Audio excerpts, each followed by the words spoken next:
Care and cure homeopathy clinic को आपण मानक स्वागत। आज आलोचना करिबा स्किन डिजीज बा चर्म रोग विषय रे। चर्म रक्तरु खाद्य संग्रह करी बंचे, बिना रक्त रे चर्म बंची पारिबो नाही। तेणु चर्म रे कौनसी रोग हेले ताकू भल करियाकू मनुष्यर देह बा शरीर भितर को औषध प्रयोग करिया दरकार।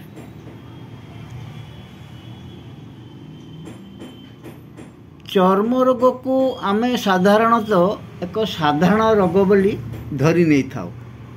तेणु सामान्य किसी चर्म रोग हेले कौनसी मेडिसिन स्टोर को जाई किंबा एलोपैथिक डाक्तर मान पाक जाई बटिका मलम इंजेक्शन प्रयोग करि थाउ।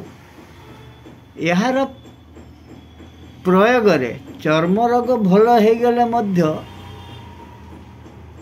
स्किन डिजीज सप्रेस ही अलगा रोग सृष्टि करिଥାଏ जहाँ आमे जानी न थाउ।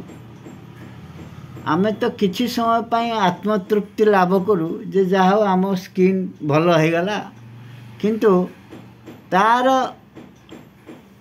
चापी गले सप्रेस हो गले स्किन डिजीज कैंसर जख्मा बहुमूत्र कान को न शुणा दृष्टिशक्ति ह्रास मस्तिष्क विकृति और हृदरोग मारात्मक रोग मनुष्य को आक्रमण करि थाए।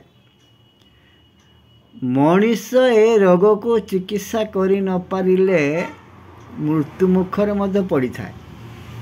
तेणु स्किन डिजीज को मलम लगे दे कि सप्रेस कले श्वास रोग पर्यंत भारी थाए। माने स्किन डिजीज को सप्रेस कले आजमा हो जाई थाए। तेणु आज आमे जानिबा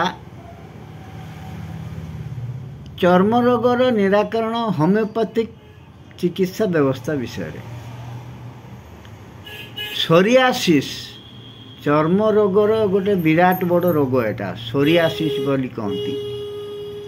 सेथिपाई लक्षण अनुसार आम आर्सेनिक आयोड फाइटोलका मार्क्सल ग्राफाइटिस मेजेरियम प्रभृति देई थाउ। तापरे गोटे बड़ होची एक्जिमा। एक्जिमा पुणी दुई प्रकार, गोटे ड्राई एक्जिमा हुए आउ गोटे रे पूज लसी बाहरे ताको वीपिंग एक्जिमा मध्य आमे कहि थाउ। से बाबदर सल्फर सरिनम petroleum natrum mur mezereum thuja medicine आमे लक्षण अनुसार देई थाउ।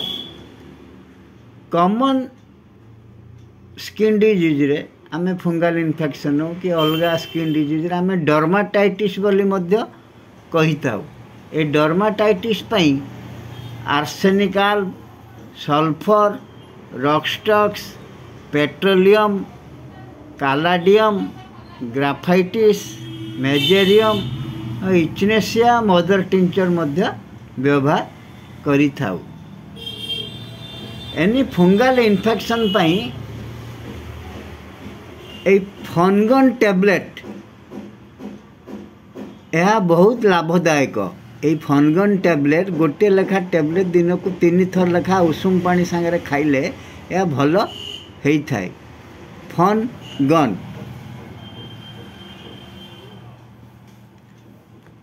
अच्छा यही ऑइंटमेंट लगेले मध्य